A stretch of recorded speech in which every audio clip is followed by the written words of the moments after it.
Assalamualaikum warahmatullahi wabarakatuh. Apa kabar semuanya? Mudah-mudahan dalam kondisi sehat walafiat. Kali ini kita akan membahas materi berkaitan pemrograman berorientasi objek. Oke, jadi apa itu pemrograman berorientasi objek atau istilah lainnya adalah Object Oriented Programming. Jadi, PBO itu merupakan suatu metodologi pemrograman di mana kita mengasumsikan bahwa bagian-bagian di dalam program itu sebagai suatu objek. Sedangkan objek sendiri diartikan sebagai kumpulan dari dua buah properti, yaitu terdiri dari variabel atribut yang berisikan data dan fungsi atau metodologi atau istilah lainnya adalah behavior ya, tingkah laku yang kemudian dibungkus ke dalam suatu blok. Sedangkan kelas itu merupakan abstraksi atau model atau bisa juga kita sebut sebagai blueprint dari suatu objek. Jadi kita buatkan dulu kelasnya ya. Kemudian nanti dari kelas tersebut barulah kita bisa menginstansiasi atau membuat objek. Untuk konsep dari PBO itu ada 4 ya. Yang pertama adalah abstraksi. Yang kedua adalah enkapsulasi atau pembungkusan. Kemudian ada pewarisan atau inheritance. Dan yang terakhir yaitu polimorfisme. Kita bahas satu persatu. Yang pertama adalah abstraksi dulu. Jadi abstraksi ini adalah proses memodelkan suatu kasus pemrograman menjadi sebuah tipe objek. Di mana proses ini bertujuan untuk menyembunyikan informasi detail. Jadi misal, kita mau membuat suatu kelas gitu ya. Misalnya kelas dari mahasiswa. Kira-kira nih, dari kelas mahasiswa itu, properti apa yang tepat gitu ya, yang kita bisa mewujudkan suatu mahasiswa. Jadi misalnya untuk atributnya ada nama, ada NPM, ada IPK, ada program studi. Sedangkan behaviornya atau tingkah lakunya yang bisa dilakukan oleh mahasiswa misalnya adalah entry KRS ya, kemudian melihat KHS. Nah, sedangkan kalau misalnya kita buat satu buah kelas lagi, misalnya kelas penduduk. Nah, kalau kita abstraksi kelas penduduk, maka kira-kira properti apa yang akan dibutuhkan? Atributnya berarti akan ada nama, ada nick, ya, ada alamat, ada nomor kakak mungkin.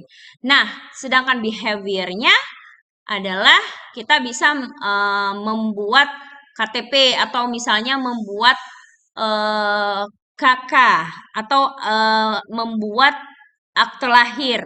Saya seperti itu. Jadi tahapan seperti itulah yang disebut sebagai abstraksi, di mana kita mau membuat suatu kelas, ya, lalu kita tentukan kira-kira propertinya apa aja, atributnya apa, behaviornya apa. Selanjutnya adalah pembungkusan. Pembungkusan itu adalah mekanisme untuk menyatukan data serta fungsi-fungsi yang relevan ke dalam suatu kelas. Nah, di mana di sini tujuan dari pembungkusan adalah melindungi gitu ya, melindungi properti dari kelas itu dari pihak luar atau dari luar lingkup kelas tersebut gitu ya.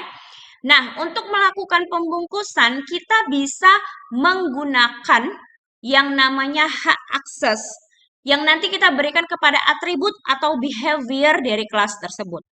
Dimana kalau di Python hak akses itu ada 3, yaitu public, private, dan protected.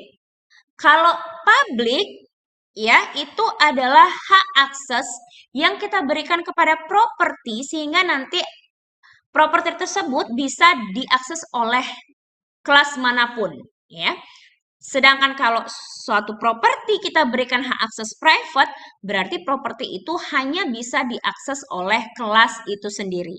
Sedangkan kalau kita berikan properti itu hak akses protected, maka properti tersebut hanya bisa diakses oleh kelas itu sendiri dan kelas turunannya. Gitu ya. Oke, selanjutnya pewarisan. Pewarisan merupakan proses kita dalam membuat kelas baru di mana nanti propertinya itu akan mewarisi dari properti kelas induknya, gitu ya. Tapi dia atau kelas anak tersebut masih diizinkan untuk menambahkan properti tambahan, baik itu berupa data ataupun behavior, gitu ya. Tetapi data yang didefinisikan pada kelas anak itu tidak akan bisa diakses oleh kelas induk. Seperti itu. Istilahnya untuk kelas induk biasanya kita sebut sebagai superclass, sedangkan untuk kelas turunannya kita sebut sebagai subclass. Tapi konsepnya masih sama berdasarkan hak akses ya. Jika si kelas superclass itu memiliki properti private, artinya dia tidak akan diturunkan ke kelas subclassnya gitu. Yang terakhir yaitu polimorfisme, itu merupakan kemampuan suatu objek untuk mengungkapkan banyak hal dengan satu cara. Jadi, kita bisa punya satu objek, kemudian kita gunakan objek tersebut untuk mereferensikan objek yang lain. Misalnya saya punya objek bangun datar, kemudian saya referensikan ke persegi. Lalu saya mau memanggil cetak, ya, yang dia outputkan adalah hasil perhitungan luas dan keliling dari persegi. Tapi kalau misalnya objek bangun datar tersebut saya referensikan ke segitiga, maka yang dicetak nanti adalah luas dan keliling dari segitiga. Gitu ya.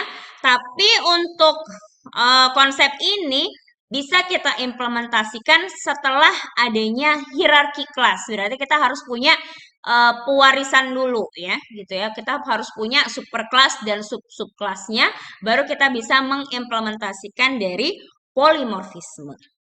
Oke, itu untuk materi berkaitan dengan pemrograman berorientasi objek. Jangan lupa terus berlatih. Wassalamualaikum warahmatullahi wabarakatuh.